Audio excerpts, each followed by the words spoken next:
A report by the risk consultancy Transparency International warns that corruption could derail global climate efforts.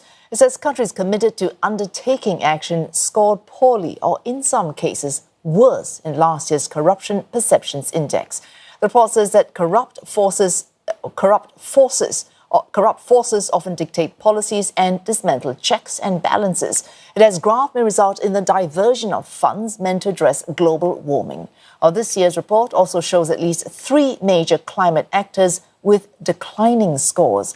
On a scale of 200 on perceived risk of public sector corruption, where 0 is corrupt and 100 is clean, New Zealand, Canada and the US all scored lower. But while that decline does not seem much, Transparency International says it's corruption in these countries that undermines global progress the most.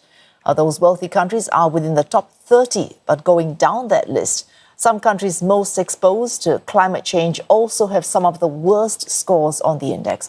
Amongst them, South Sudan with a score of 8. It's also ranked the most corrupt, Somalia with a 9 and Venezuela with 10.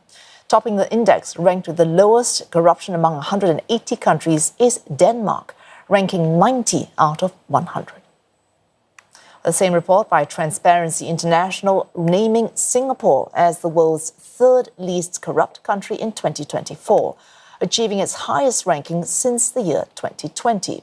The island state also emerging top in the Asia-Pacific region for the first time since 2010. It's an improvement from its 5th place world ranking the year before. Singapore scored 84 out of 100 on the index based on assessments and surveys from 13 experts and businesses. It ranked 3rd globally and 1st in Asia for its lack of corruption on a rule of law index last year. For the past 30 years, the political and economic risk consultancy has ranked Singapore 1st in anti-corruption out of 16 economies. The Corrupt Practices Investigation Bureau says this reputation is hard-earned. It adds that Singaporeans remain strongly committed to fighting corruption and are always ready to report any wrongdoing.